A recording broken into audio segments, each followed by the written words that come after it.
Big boss season 7 live അപ്ഡേറ്റിലേക്ക് വരാം. Big ബോസിൽ അനുമോൾക്ക് വളരെ എളുപ്പമുള്ളൊരു ടാസ്ക് ആയിരുന്നു കൊടുത്തത്. ഒരു ബിഗ് ബോസിൻ്റെ പടമുള്ള ഒരു ലോഗോയും പിന്നെ ഒരു പസിലും ഒക്കെ ആയിരുന്നു കൊടുത്തത്.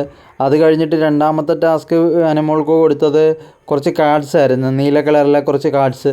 അതെങ്ങനെയാണെന്ന് വെച്ചാൽ ഒരു ഡെസ്കിൻ്റെ അറ്റത്ത് ബോൾ ഒരു എക്സ് മാർക്കിൻ്റെ പുറത്തായിട്ട് വെക്കണം. എന്നിട്ട് ഈ കാർഡ്സ് അതിനടുത്തായിട്ട് ഇങ്ങനെ നിരത്തി വെച്ചിട്ട് ഏറ്റവും അവസാനം ആ കാർഡിൻ്റെ ഏറ്റവും അറ്റത്ത് പോയിട്ട് കൈ കൊണ്ടിങ്ങനെ തട്ടിയിടണം. അപ്പോൾ അനുമോൾ ഇത് തട്ടിയിടുമ്പം താഴത്തേക്ക് വീഴണ ഈ ബോൾ വന്ന് വീഴാൻ വേണ്ടിയിട്ട് ഒരു ബാസ്ക്കറ്റ് വെച്ചിട്ടുണ്ട് ചെറിയ. ആ ബാസ്ക്കറ്റിനകത്തോട്ടായിരിക്കണം ഈ ബോൾ വന്ന് വീഴേണ്ടത്. അതായിരുന്നു ടാസ്ക്. പക്ഷേ അനുമോൾ വിചാരിച്ചത് ഇത് തട്ടിയിടുമ്പോൾ എളുപ്പത്തിൽ വീഴും, ഇത്രയേ ഉള്ളൂ, ഇത് സിമ്പിളാണ്, ഞാൻ ചെയ്യാമെന്നൊക്കെ പറഞ്ഞിട്ടാണ് അനുമോൾ പോയത്. പക്ഷേ അനുമോളെ കൊണ്ട് അത് സാധിച്ചില്ല. ഇനിയിപ്പം അനുമോൾ ഇട്ടാന്നറിയത്തില്ല, പക്ഷേ അന്നേരം സാധിച്ചിട്ടില്ല.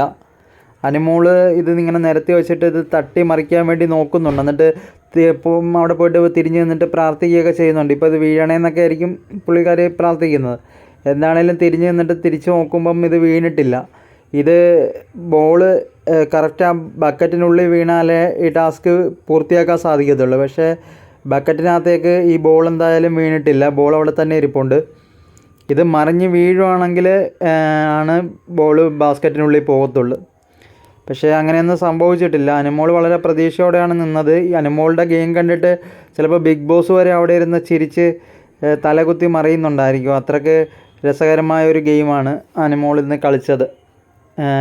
ഈ ടാസ്ക് അനുമോൾ ചെയ്യുമോ ഇല്ലയോ എന്നറിയത്തില്ല. എന്താണേലും അനുമോൾ ഇത്രയും നേരം നോക്കിയിട്ട് ചെയ്തതായിട്ട് കണ്ടില്ല. ഇനി എങ്ങനെയാണെന്ന് അറിയത്തില്ല.